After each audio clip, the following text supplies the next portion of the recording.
What if I told you there's an online business model that 99% of people completely overlook? Most people are focused on dropshipping, affiliate marketing, or SMMA, but it has nothing to do with content creation or chasing trends. In fact, this business runs quietly in the background with no product, no inventory, and you don't need an audience. It's a growing business that allows entrepreneurs to make 6 figures a month like myself. You're probably watching this because most likely you're in your 20s and you're trying to figure out a way to break out from the 9 to 5 or even prevent yourself going into the corporate world. You've realized the fact that the average salary for your age is almost unlivable and is preventing you from setting up a future where you can travel to nice places or build the foundation that you want for yourself and your family. But in this video, I'm going to break down the best online business model to start in 2025 that I've scaled to 100k a month and that has given me and my mum financial freedom. If you don't know who I am, my name's Joost, I'm 22 years old and I run a 7-figure Airbnb business that consists of my own rent-to-rent portfolio as well as management properties that I look after for clients. 2 years ago, I started this business with my mum. Now, 53 Airbnbs later, we've both quit our 9 to 5s thanks to the Airbnb model. I want to share with you why I think Airbnb management is the best business to get into in 2025 and why I plan to expand my portfolio. I will specifically break down how you can start with literally no money, why it's such an easy skill to learn with no prior knowledge or industry experience needed, and how you can make thousands off even a few clients, but also how you can scale further than this, even as a solo entrepreneur. Alright, let's talk about one of the most underrated reasons why Airbnb management is such a perfect business to start in 2025. It's such an easy skill to learn. I'm not saying there's no learning curve. You do need to understand how the platform operates and how to communicate with guests.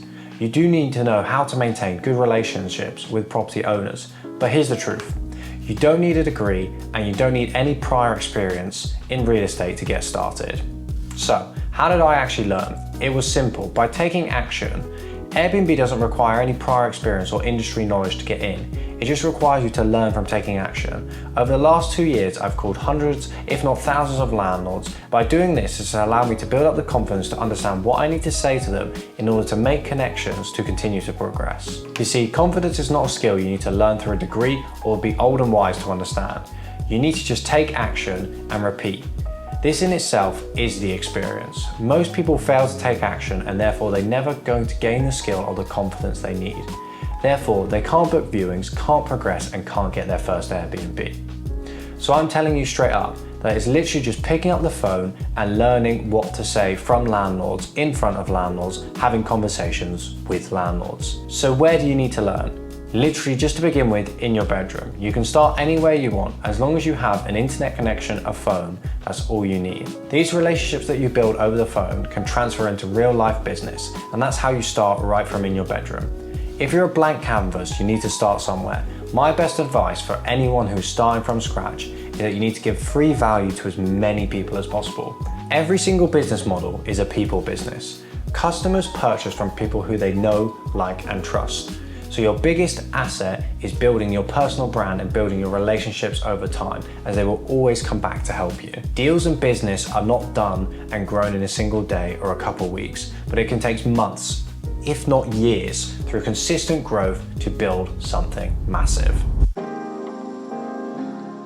Moving on, you have now obtained this skill and you need to apply it. But the benefit of Airbnb management is that you don't need to have access to a lot of money to get started. In fact, you don't need any.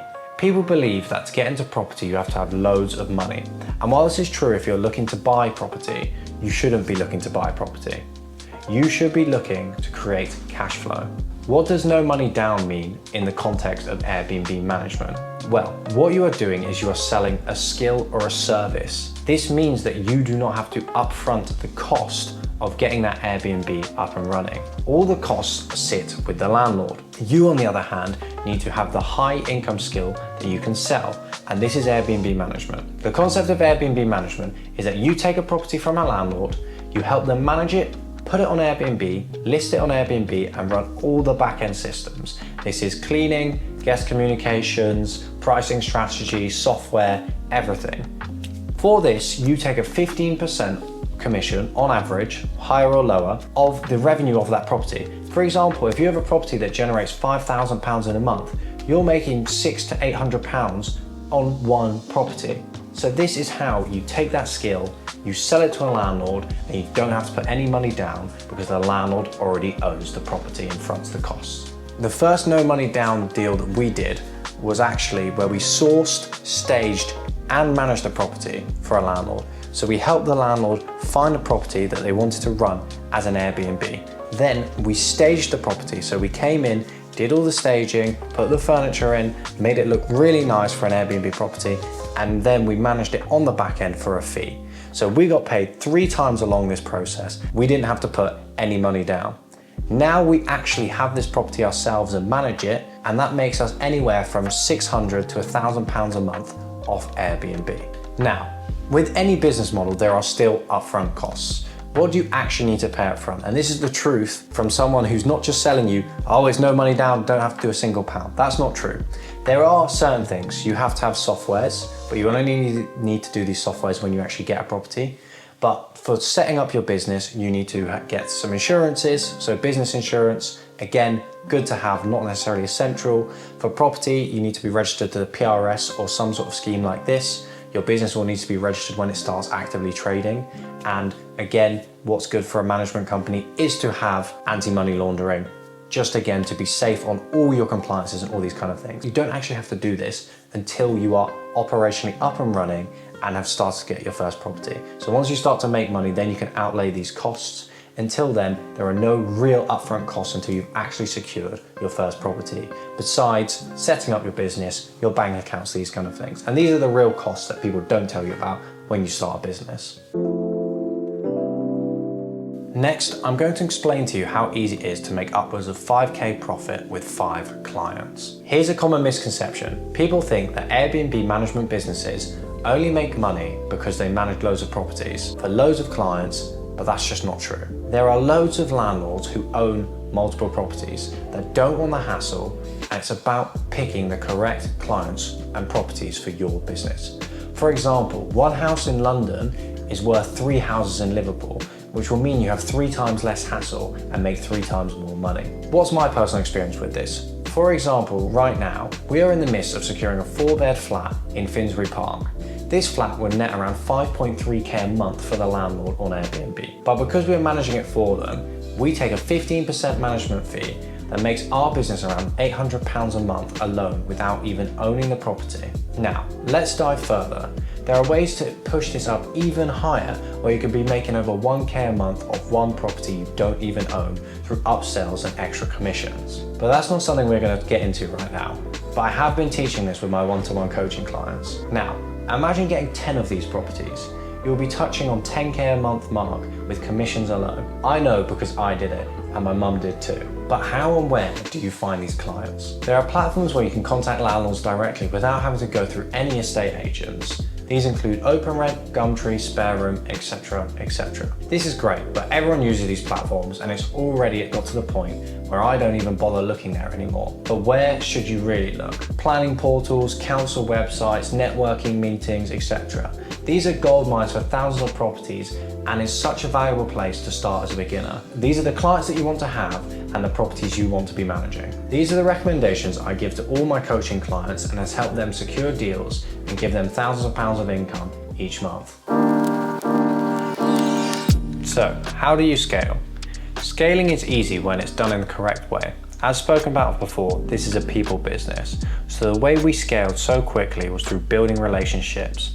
Most of our biggest and best deals have come from these relationships that we've built over time. However, one of my biggest pieces of advice is that you would rather work with 10 landlords that have 100 properties than 1,000 landlords that have 1 property each.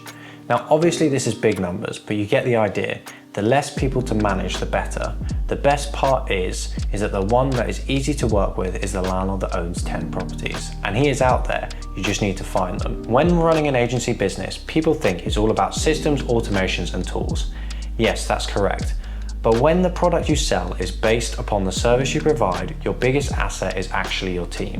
and being able to deliver on that service effectively. Eventually, you should be able to delegate the whole business whilst having a strategic oversight. This will not happen overnight, as a business that is delegated too quickly loses sight of what it was meant to be. But with a good hiring process and training, this is how you bring A players into your organization. If someone is not a perfect fit for your team, then not bringing them in is the best thing you can do.